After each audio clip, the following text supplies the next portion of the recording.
जय। एक राजा बहुत बड़ा प्रजापालक था। हमेशा प्रजा के हित में प्रयत्नशील रहता था। वह इतना कर्मठ था कि अपना सुख ऐशो आराम सब छोड़कर सारा समय जन कल्याण में ही लगा देता था।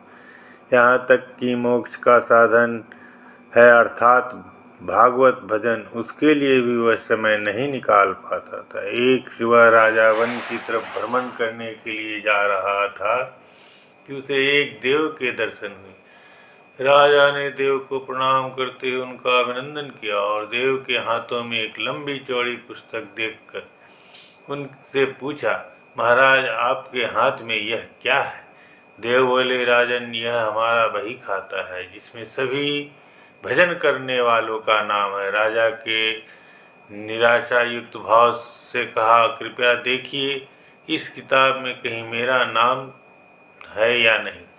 देव महाराज किताब का एक एक पृष्ठ उलटने लगे, परंतु राजा का नाम कहीं भी नजर नहीं आया। राजा ने देव को चिंतित देखकर कहा, महाराज आप चिंतित न हो, आपके ढूंढने के में कोई कमी नहीं है। वास्तव में ये मेरा दुर्भाग्य है कि मैं भजन कीर्तन से में समय नहीं निकाल पाता और इसलिए मेरा नाम यहाँ नहीं है। उस दिन राजा के मन में आत्मग्लानि सी उत्पन्न हुई, लेकिन इसके बावजूद उन्होंने इसे नज़रअंदाज कर दिया और पुनः परोपकार की भावना के लिए दूसरों की सेवा करने में लग गए।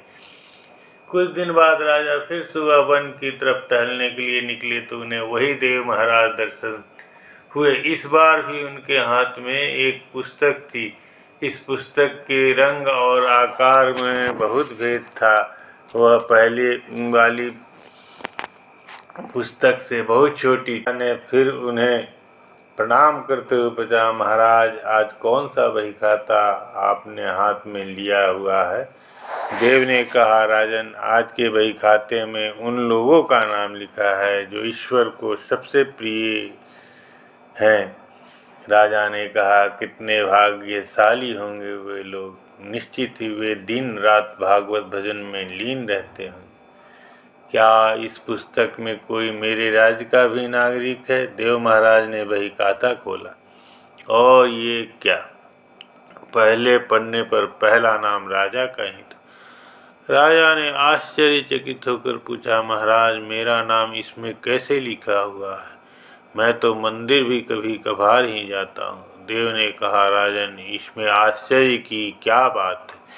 जो लोग निष्काम होकर संसार की सेवा करते हैं, जो लोग संसार के उपकार में अपना जीवन अर्पण करते हैं, जो लोग मुक्ति का लोभ भी त्याग कर प्रभु के निर्बल संतानों की सेवा सहायता में अपना योगदान करते, उन त्यागी महापुरुषों का भजन स्वयं ईश्वर करता है। ये राजन तू मत पछता कि तू पूजा पाठ नहीं करता, लोगों की सेवा कर, तू असल में भगवान की ही पूजा करता है। परोपकार और निस्वार्थ लोक सेवा किसी भी उपासना से बढ़कर है।